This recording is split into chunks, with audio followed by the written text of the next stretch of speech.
Alright everyone, in this particular session, we are going to learn how to prepare a delicious mushroom consommé together. Now this bowl is slightly oval on the outside and it's circular on the inside, so it's a plate featuring a circle within an oval. So, which plate should you choose? It's best to style your presentation according to the situation. Alright, mushroom consommé soup. A consommé soup is a rich, clear soup, right? You can think of this as a consommé that has been specifically crafted using mushrooms. I've taken the liberty of preparing the consommé in advance. To briefly explain how to prepare a consommé, you can either use the broth we just prepared for a mushroom consommé or use another type of broth. The most crucial aspect, however, is that the consommé must possess a distinct and prominent mushroom fragrance. Therefore, by utilizing these mushrooms that are right here, I had previously grilled the mushrooms, and now I will add them along with the aromatic herbs and vegetables into the chicken broth to allow their flavors to deeply infuse. So it's very important to keep in mind that the mushrooms should be placed into the broth so that their distinct flavor is fully infused and released. I will explain the complete method for preparing mushroom consommé or demonstrate exactly how to make it when we meet again for our in-person class.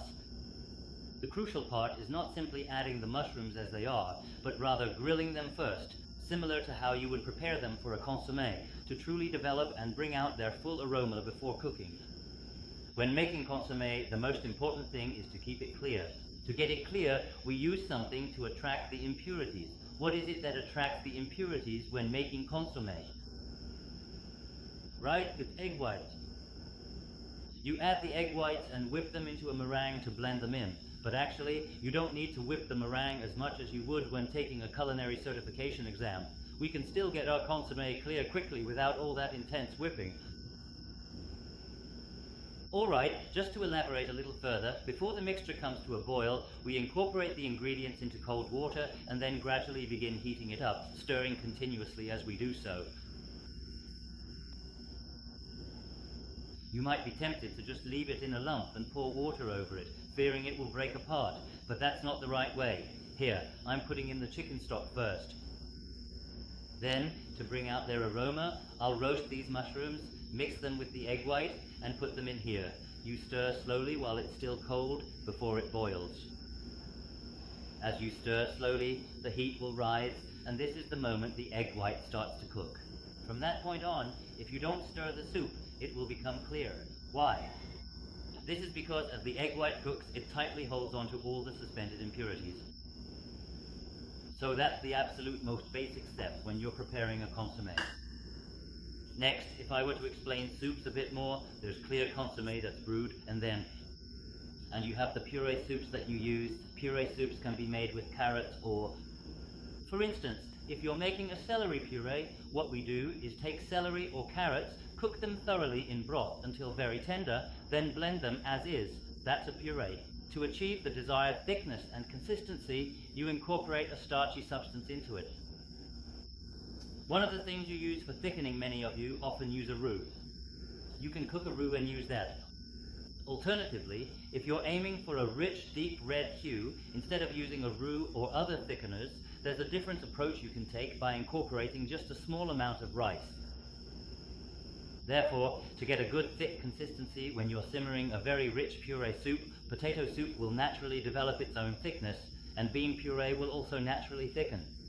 However, for those purees that do not contain any starchy substances, how exactly do you ensure that the color remains vibrant and clear when you're trying to achieve a thicker, more concentrated consistency?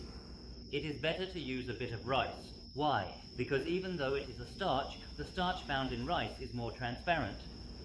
Even though potato starch, sweet potato starch, and corn starch can all be used for thickening liquids or making noodles, you'll find that their distinct colors become apparent once you've actually incorporated them into your cooking. That's why for things like carrots, celery, or other green herbs. For red-colored soups, to make the color more vibrantly intense, I have previously mentioned that employing a small amount of rice is an excellent method. Next, you add fresh cream to the puree. For instance, cream of potato, cream of spinach, spinach soup, or potato soup are examples. You can certainly make these, and it's important to consider that they will typically incorporate fresh cream, milk, or other dairy cream products. In Western cooking, to achieve this kind of consistency, you can also employ a variety of thickening agents. You can opt for rice, or use a roux as a thickening agent, or even incorporate potatoes. Nowadays, potatoes are most commonly used. To achieve a deeper color, rice is also sometimes utilized. Okay, next we add cream to make a cream of potato, a smooth soup. We're making a cream-based soup. So I've now explained 3 different types of soups to you. Consommé soups, and then puree soups, and also a third type, crème de puree soups, by combining puree with cream. These are the 3 kinds I have discussed. Alright, now we're going to utilize the mushrooms and chicken breast that we had previously prepared and stored for later use. Therefore, this consommé here is prepared using chicken broth and mushrooms. It's a mushroom consommé, you see. Alright, now I'm going to change the plastic wrap to see what shape this has come out in. Cut off the end. Sprinkle it. And here's the shape we have. And this is the shape. It's going to go on the plate, just like this. I've already positioned it here in advance for demonstration purposes. And we also need to consider how we're going to present it on this. What I've arranged on this plate is, first and foremost, a concept of how I intend to present it. But looking at it now, the mushroom is too big. I'm going to go ahead and cut it.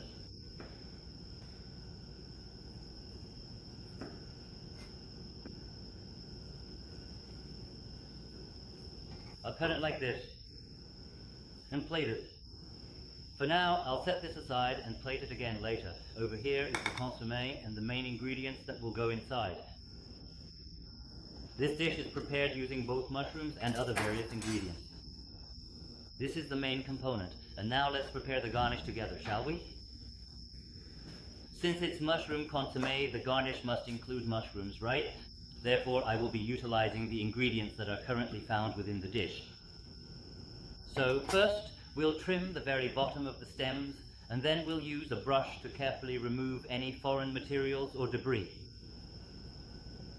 After removing any foreign matter, you should then be able to slice the mushrooms to your preferred size. Therefore, I will now proceed to cut these mushrooms into a triangular shape as shown here. I'll cut them and get them ready.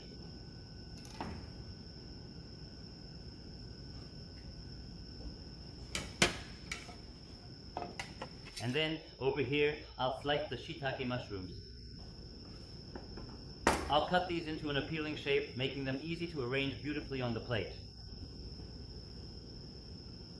You could also shape them in this particular way, or you can cut them in half to create a nice shape.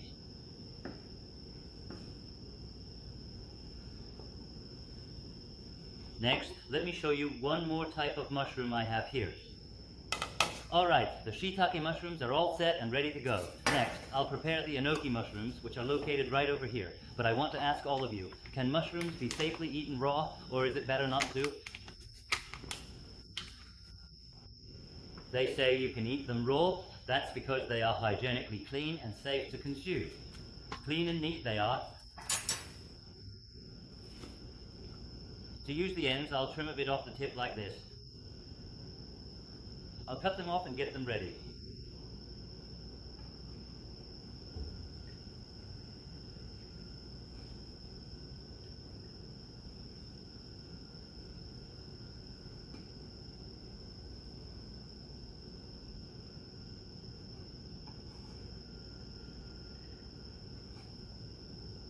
And then, little by little, to prepare them for use, I will first remove the very ends and then get them ready in this way.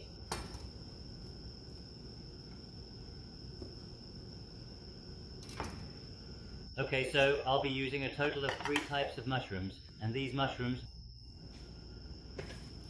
we'll use what's left over to make our consommé. For the consommé, I'll clear the cutting board first.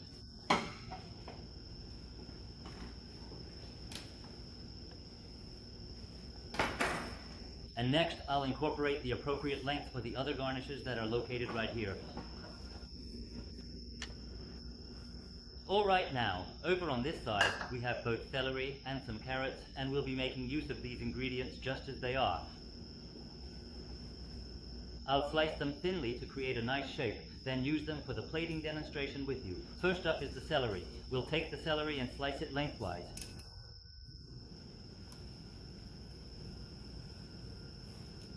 Put it well.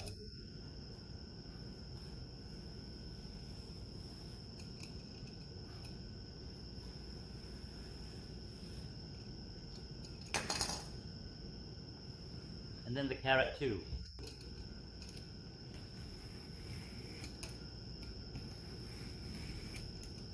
Thinly.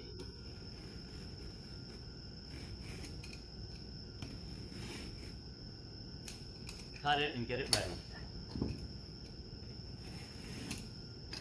Alright, so I'll be forming the carrot into a specific shape just like this.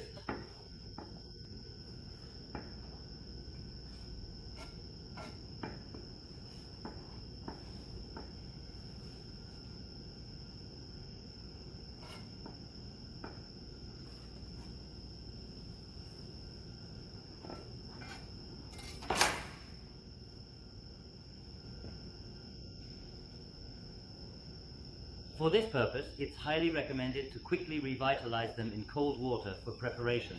Therefore, I will immerse them in cold water to get them ready for preparation.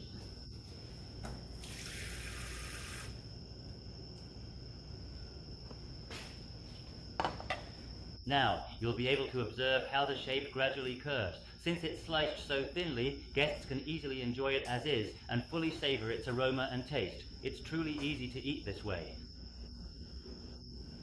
And as I do this, the form will become even more distorted. I'm going to take that exact shape and plate it as is, so that it can be presented beautifully. Next up is the tomato. For the tomato, as with the others, it's generally good to peel it. However, for today's demonstration, I will simply slice it into wedges like this, and prepare it so that it can be used together with the rest.